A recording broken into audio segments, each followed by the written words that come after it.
皆さんまた来てくださってありがとうございます。ということで今日は1月の7日金曜日です。今日のニューヨークは雪が降っています。朝起きたら積もっていました。ということで今日の FOX ニュースはもう失策に次ぐ失策で、未だに未接種者のパンデミックだって言っているバイデンに対して、このニュースキャスターの FOX ニュースが真実はそこにはない、未接種者のパンデミックっていうのはもう国民も聞き飽きた、もういい加減にしろっていうことで、そういう間違った政策に対するアメリカで今どういう状態が起きているかっていうことと、この医療顧問、大統領にアドバイスをする、日本でいうと尾身さんみたいな人がいるんですね。でそれはファウチっていうんですけど、もうこの人がことごとく間違った、サジェスチョンをしていて、最終的にどういうバックグラウンドが彼にあったかっていうと、実は武漢のこのゲイン・オブ・ファンクション、機能獲得っていう研究に対して資金提供していたっていう真っ黒クロスケが出てきて、今、アメリカの国民はほとんどの人がこれを知っているので、国会に呼び出されたので、もうこの人を解雇して、早くプリゾンに入れろっていうことでみんな結構怒ってるんですね。いまだにこの人がバイデンの医療顧問になっていろんなことを決めてるんですね。このルール、マスクとかワクチンとかそういうことを決めているので、それに関して、FOX の方が去年、もうこのずっと2年間この人間違ったことをやってきたので、トランプ大統領にあなたは後悔していますかっていうことで、この人を解雇しなかったことを後悔していますかっていうインタビューがあるので、それと合わせてご覧ください。それではどうぞ。President Biden finally facing the music and addressing the American people over his COVID mess. New infections in the country shattering the single-day record with more than 1 million cases. Biden's big speech was a broken record of his greatest hits, with tired narratives like this. If you're vaccinated and boosted, you are highly protected. You know, be concerned about Omicron, but don't be alarmed. But if you're unvaccinated, you have some reason to be alarmed. There's no excuse for anyone being unvaccinated. This continues to be a pandemic of the unvaccinated. If you are vaccinated and boosted, you may get COVID, but you are highly protected against severe illness. No excuse. President not spending nearly as much time on his testing failure. People forced to wait hours in line and can't get at-home tests. But Biden claims he's making progress.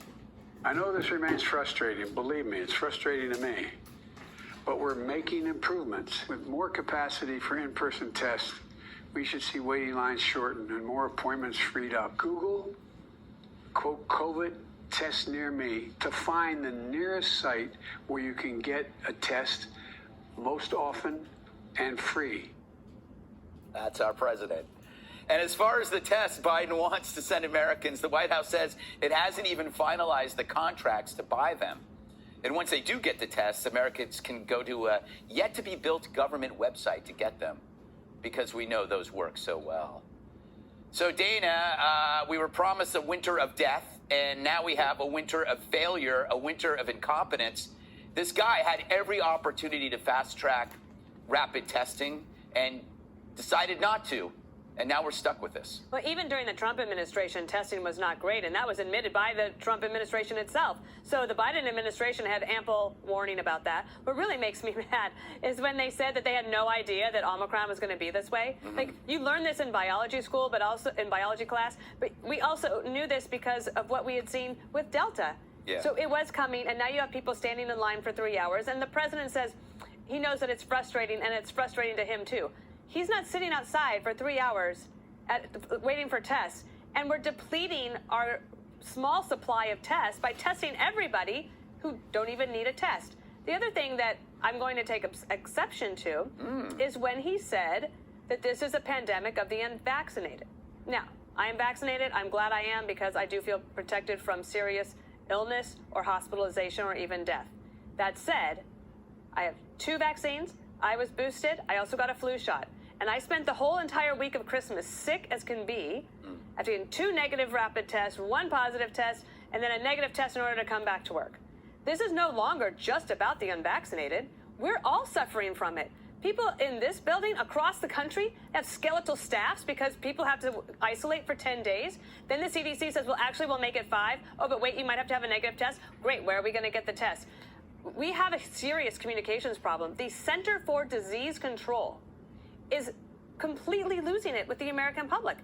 There's no credibility there, just when you might need it most. At this point, you cannot continue to divide the vaccinated from the unvaccinated when it comes to Omicron because everybody can spread it. If you're vaccinated, if you're not vaccinated. So we need to be smart, do things like washing your hands, even things like, for example, in Japan, they have a very good culture of making sure if they're sick, they're very protective of the vulnerable. We can adopt things like that.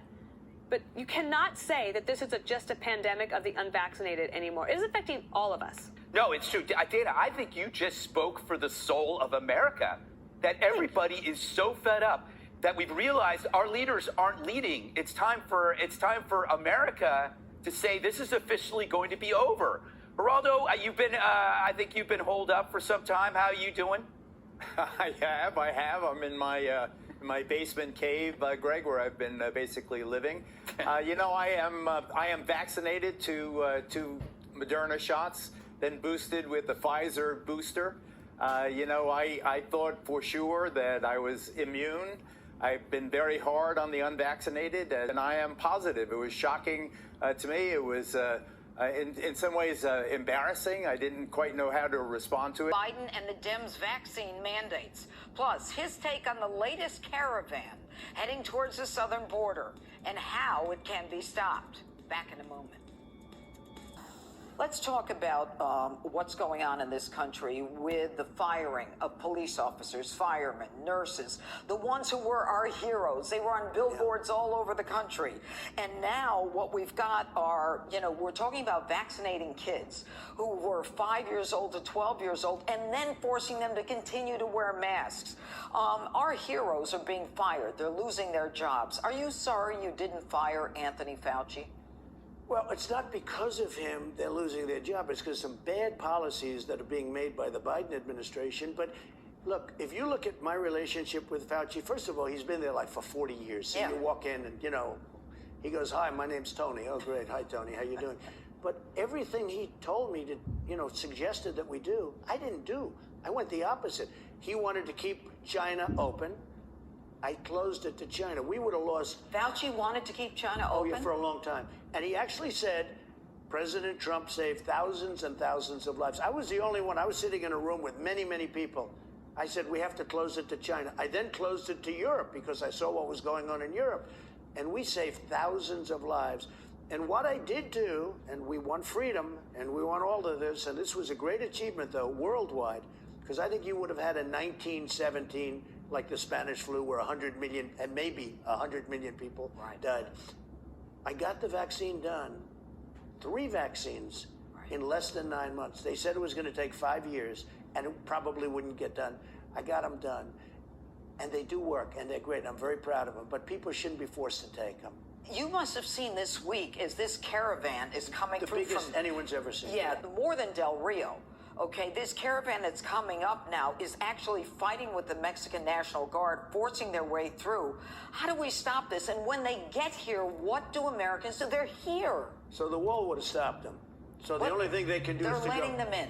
I know. The wall would have stopped them. The only thing they can do is go to small areas where the wall was going to be completed over the next month. I mean, it would have been completed almost immediately. They just had to finish it. But now... Okay, before we start that, let me just tell you, these are rough people. They were going through the Mexican police, who are tough. They're tough police. They were lined up. They thought they could stop them. You look at that front few lines of the people there on this caravan, a name I came up with because I saw some caravans, but they were tiny, and we ended it. We stopped the caravans. We made sure. Now what's happened is they're talking about one caravan, 120,000 people are going to be for 100. That's like an army. If you look at that front line, they look like they belong in the NFL. In fact, they should be signed, some of them, for the NFL. You look at, they burst through tough Mexican police who tried to stop them. They had no chance. We have to stop them. We can stop them, but we have to get very tough. But we cannot let, our country is being poisoned. It's being poisoned. And you know what else? It's being poisoned also with drugs. We had fentanyl down to the lowest number since its founding, because fentanyl, if you look, it's worse than anything. It's the worst. It's a killer. Much of it's made in China, and I had him just about stopped. They said, look, we're not doing any business if you're going to... All of a sudden, they're making fentanyl like crazy. They're sending it through the border. The numbers on fentanyl have gone up tenfold. I had it not stopped, but I had it almost stopped. When we would have had the wall completed and a couple of other things, I would have had it down to almost nothing.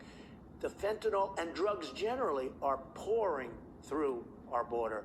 People that are very sick are coming into our country, very contagious diseases, many different diseases, not just COVID. By the way, COVID is peanuts compared to some of these diseases. They're pouring through our country. They are destroying these leaders, if you call them leaders, they're destroying our country. Well, and the saddest part of it is they're here. And if it's 1.7 million that we've counted, I imagine it's just as many who got through it who were runaways. You can multiply times 7. Right. I don't know if you know that number. So if they have 1.7, they say you multiply times 7. That's the number that come in unchecked, totally unchecked. Really?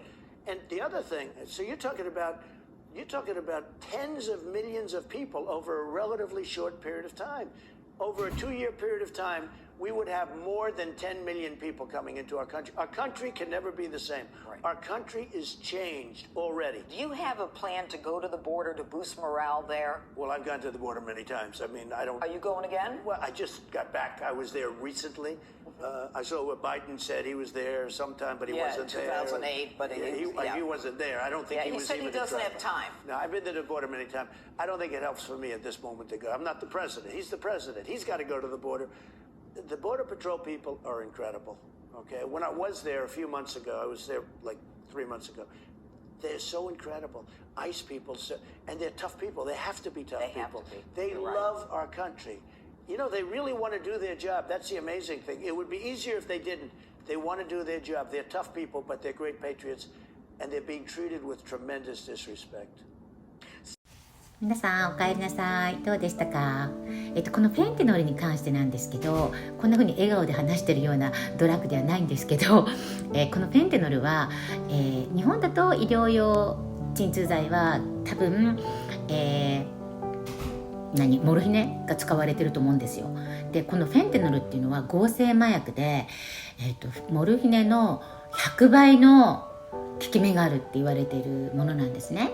で、そして100倍の常習性があるんじゃないかって私は思うんですけど、それでオーバードーズでみんな死んでいっちゃうんです。ということで、トランプ大統領の時に禁止されたこのフェンテナルが今バイデン大統領になって国境がぐさぐさになったことでどんどん流れ込んで、またアメリカの死者が増えているっていう、実は闇深い笑顔ですけど闇深い問題を今日は取り上げてみました。日本が、フェンテノルが入ってないことをお祈りいたしておりますが、とっても危険なドラッグなので、お医者さんが鎮痛剤として使っているんだったらちょっと怖いですよね。ということで、FOX ニュースは本当にこっち側一般人向けの我々の代弁者みたいな感じなので、私は大好きでよく見ています。ということで毎週上げていきますので、また見てください。ありがとう。